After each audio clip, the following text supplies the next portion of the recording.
Those subtle blessings, the unseen hand shielding you from enemies and smoothing your path, are gone. Now they stand exposed. Perhaps they're online, posting jubilant smiles, feigning advancement. Behind that screen is a mind filled with echoes, for they know they relinquished something they'll never replicate. There's no substitute for a chosen one. The universe doesn't dispense souls like yours on every street corner. Some will argue, isn't it just a breakup? Can't people leave if it isn't working? Certainly no one is here to imprison another. But remember, departing with respect differs from spiritual betrayal. Choosing calm differs from waging war against someone's soul. Your ex didn't merely fall out of love. They descended into darkness. Instead of reaching for your hand, they reached for gossip, temptations, cowardice. They collaborated with your spiritual adversaries, helped drag you down, then wondered why their life crumbled. They didn't just abandon a partner, they abandoned their ascending path. Their most fatal error wasn't in their words, it was in what they touched. They handled something sacred, disrespected it, mocked it. Now those same hands cannot grasp anything good. Some knew precisely who you were. They recognized your distinctiveness, but presumed your grace meant you'd perpetually remain. They thought you would always forgive, always return, always dim your light to make them appear taller. The moment you severed the cord, silence transformed into warfare. You were never just some person. You were a divine mirror. Once you departed, they confronted their true reflection. And it wasn't pleasant. They mourn potential, not merely love. That grief is brutal because it's linked to the version of themselves you endeavored to help them become. Wonder why their new connections don't endure. Why their peace feels staged. Why their smiles appear fragile through the screen. That's not mere intuition. That's reality. The universe reminds them daily of the treasure they squandered. The unveiling chosen one. Do not feel guilty. Do not let whispers convince you your standards were too high or your heart too expansive. You weren't excessive. You were the precise answer to a prayer they once uttered, but forgot how to cherish. The universe witnessed every betrayal, every falsehood, every moment they delighted in your pain, every secret jest at your expense. The same force that placed you in their narrative is now extracting you for your safety and their lesson. Here's the twist they never foresaw. They believed the pain would crush you, yet it awakened you, sharpened your intellect, deepened your wisdom, and amplified your strength. They imagined breaking you would halt your destiny. Instead, it ignited your evolution. They don't yet comprehend it, but they weren't just a chapter. They were the plot twist that propelled you higher. They were the betrayal that birthed your breakthrough. So let them observe, let them scroll, let them linger on your page with regret pressing upon their chest. They lost a once-in-a-lifetime connection, sent to redefine their entire future. And now, they replay the moment they mishandled the rarest soul they'll ever encounter. You were the blessing. They treated you like a burden. Now the burden resides with them. They didn't just fall out of love. They walked away from their own blessing. The true tragedy isn't when they leave you. It's when they abandon their elevation and only recognize it after everything they touch crumbles. They didn't just sever a bond. They stepped out of alignment, out of flow, out of protection. The shift was immediate. Favor dried up, energy vanished, doors slammed shut. Trusted relationships turned cold. Peace slipped away like an unrecoverable dream. The cost of disrespect. Walking with a chosen soul means sharing authority, purpose, and safety. Betray that, and you don't simply lose affection. You lose alignment. No new partner, no party, no thrill can mend that void. They're restless, and you sense it. They observe from a distance, feigning contentment, but every smile has a crack. Every laugh feels forced. They speak about you more now than when they had you because regret screams when peace is absent. They thought they gained freedom only to imprison themselves. They believed they upgraded. Now they're surrounded by individuals who don't nourish their spirit, don't foster growth, and certainly don't shine as you do. You were medicine. They exchanged it for ego, temptation, shallow hype. Now life feels empty. Even money, attention, status seem lackluster because those only sparkle under genuine peace. Peace that departed when you did. Have you noticed their external brilliance but internal depletion? That's the outcome of faking joy through a spiritual deficit. This isn't merely heartbreak. It's cosmic retribution. You cannot betray someone sent to uplift you and expect your life to remain elevated. Your pain became the very thing that convicted them. The very silence they mistook for weakness is why their judgment is so loud. They messed with a chosen one who didn't fight back, not because they couldn't, but because heaven said, "Stand still, I got this." Now God is moving, and when He moves, there's no warning shot, just results.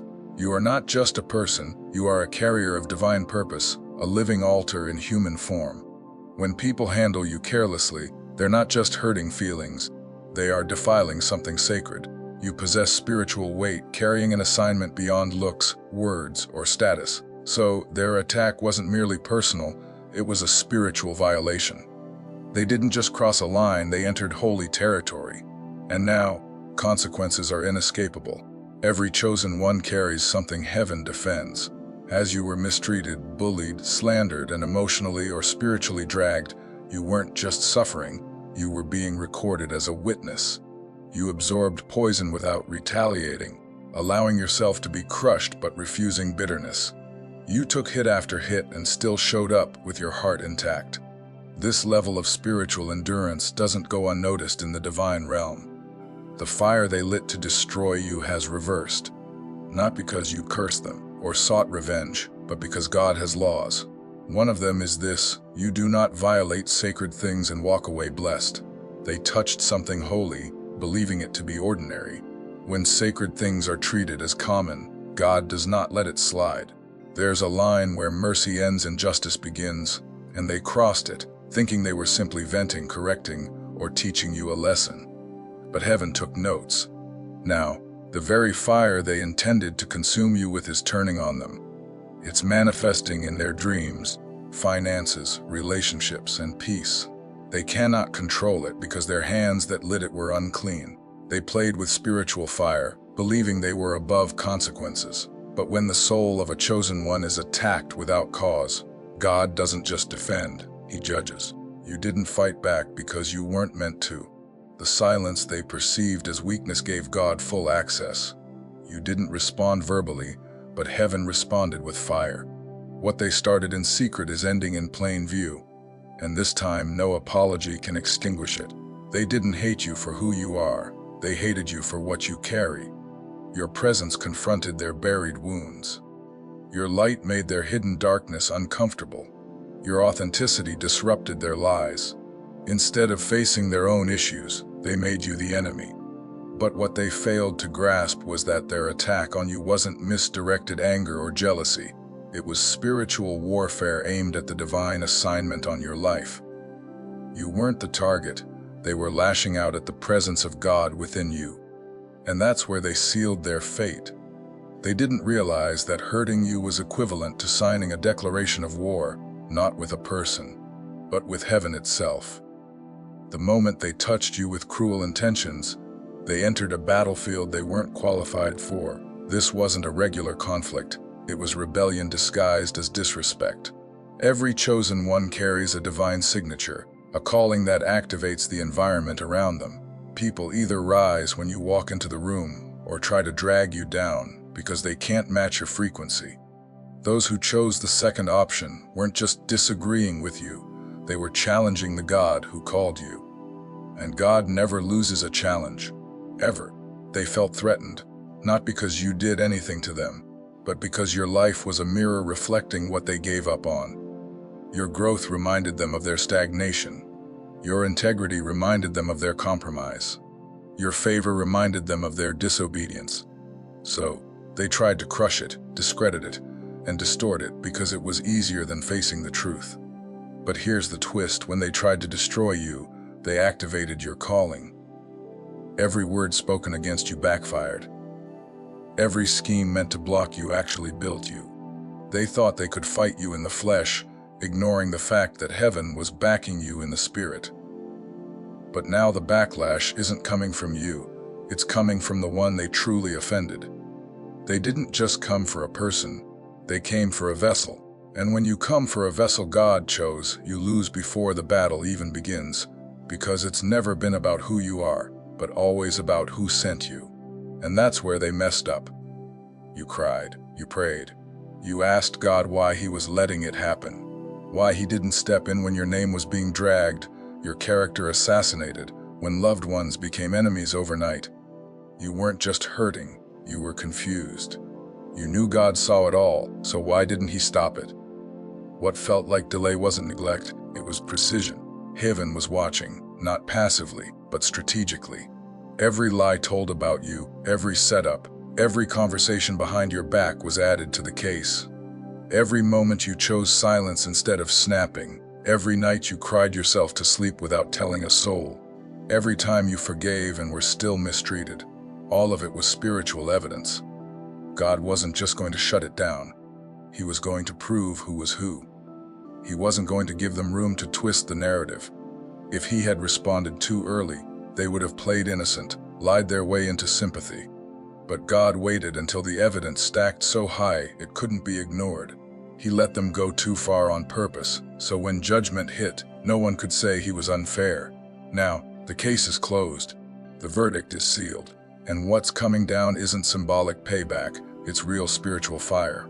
A fire that doesn't just burn reputations, but uproots comfort zones. It hits where it hurts, striking in places they thought were untouchable: money, health, influence, relationships. Because they built those things while tearing you down. And now they're finding out what it means to profit from injustice. This wasn't karma, this was court. And heaven doesn't hand out warnings once the verdict is in. You didn't have to lift a finger. Your obedience was your testimony. Your endurance was your closing argument. And now God is responding, not out of pity, but out of righteousness. When a chosen one is falsely handled, the delay isn't denial, it's a setup. It's the gathering of receipts. And when heaven pulls the trigger, there's no hiding, no editing, no excuses.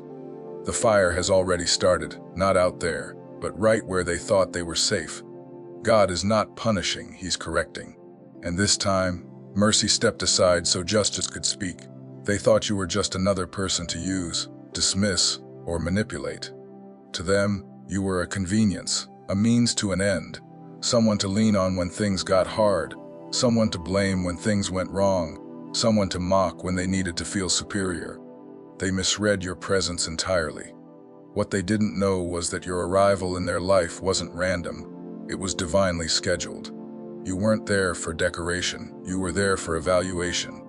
God placed you in their life as a test, not of knowledge, but of character. How they handled you was a direct reflection of their relationship with Him. Your kindness was a mirror. Your patience was a gauge. Your loyalty was a challenge to their selfishness. And instead of rising to the moment, they sank. They saw you as weak when you were actually strong. They saw you as naive when you were discerning. They thought they were in control of the narrative, not realizing they were being watched, not by you, but by heaven. The same mouths that mocked you will start to stutter, not because you changed, but because now the judgment they never believed in is touching their lives in places that matter. Their finances will start drying up. Their relationships will fall into confusion. Their influence will begin to rot from the inside out. They'll start to feel that same isolation they put you through. And it won't make sense to them because they still think it's a coincidence. But deep down they'll know God is responding. And the one they violated spiritually was never just a person. They were a vault of favor and protection they broke open and wasted. And now when they come running back, desperate, broken, hoping for your prayers, hoping for your intercession, they'll find something they never expected: you're not available. Not because you hate them, not because you're bitter, but because your assignment has expired. When judgment arrives, it closes doors, it severs ties, it removes access. You didn't walk away, they got removed from your story. There's a difference. When they had your presence, they mishandled it. When they had your prayers, they took them for granted. Now that the weight of their actions has returned home, they want to lean on you spiritually like nothing ever happened. But God won't allow it. Because this isn't a season of mercy through you. It's a season of consequence without you. And when they find themselves locked out of your life, they'll finally understand who they were really dealing with. Not someone weak, not someone dramatic, but someone chosen. And they mocked their miracle until it disappeared. They didn't just want to hurt you, they wanted to control you. That's the part most people miss. Their behavior wasn't random, and it wasn't just about jealousy. It was about dominion. They needed you to doubt yourself, question your worth, shrink in the presence of their ego, because the more broken you felt, the more powerful they seemed. It wasn't enough for them to win. They needed you to lose your voice, your confidence, and your sense of direction so they could position themselves as the authority in your life. They weren't trying to love you. They were trying to replace God.